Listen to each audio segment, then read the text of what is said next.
Hi kiddos, I'm back with chapter 15, The King Returns.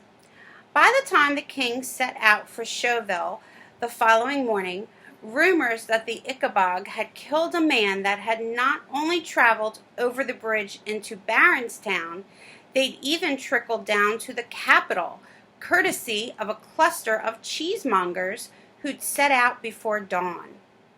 However, Showville was not only the furthest away from the northern marsh, it also held itself to be far better informed and educated than the other cornucopian towns.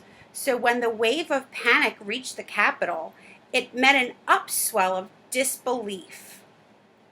The city's taverns and markets rang with excited arguments. Skeptics laughed at the preposterous idea of the Ickabog even existing, while others said that people who'd never been to the marshlands ought not pretend to be experts. The Ickabog rumors had gained a lot of color as they traveled south. Some people said that the Ickabog had killed 3 men, others that it had merely torn off somebody's nose.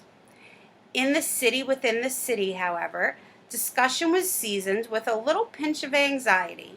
The wives, children, and friends of the royal guard were worried about the soldiers, but they reassured each other that if any of the men had been killed, their families would have been informed by messenger.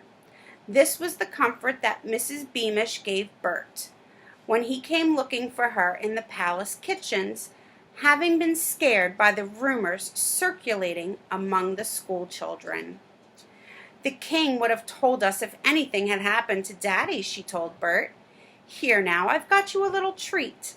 Mrs. Beamish had prepared hopes of heaven for the king's return, and she now gave one that wasn't quite symmetrical to Bert. He gasped because he only ever had hopes of heaven on his birthday, and bit into the little cake. At once his eyes filled with happy tears as paradise wafted up the roof of his mouth and melted his cares away.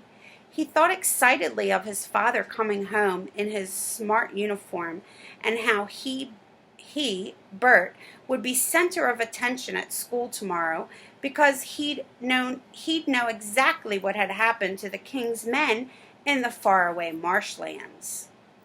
Dusk was settling over Showville when at last the king's party rode into view. This time, Spittleworth hadn't sent a messenger to tell people to stay inside. He wanted the king to feel the full force of Showville's panic and fear when they saw His Majesty returning to the palace with his body of one of the royal guard. The people of Showville saw the drawn, miserable faces of the returning men and watched in silence as the party approached. Then they spotted the wrapped body slung over the steel gray horse, and gasps spread through the crowd like flames.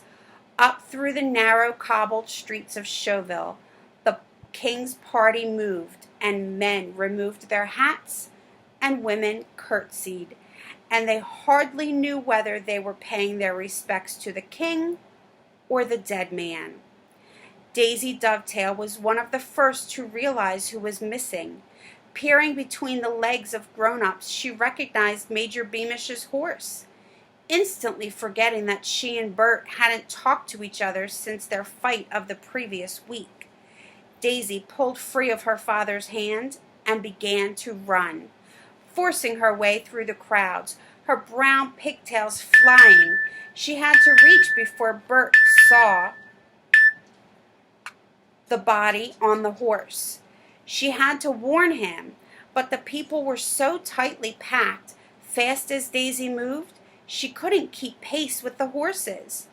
Bert and Mrs. Beamish were standing outside their cottage in the shadow of the palace walls. Knew there was something wrong because of the crowd's gasps.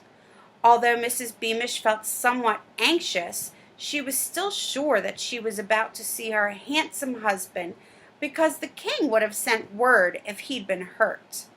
So when the procession rounded the corner, Mrs. Beamish's eyes slid from face to face, expecting to see the Major.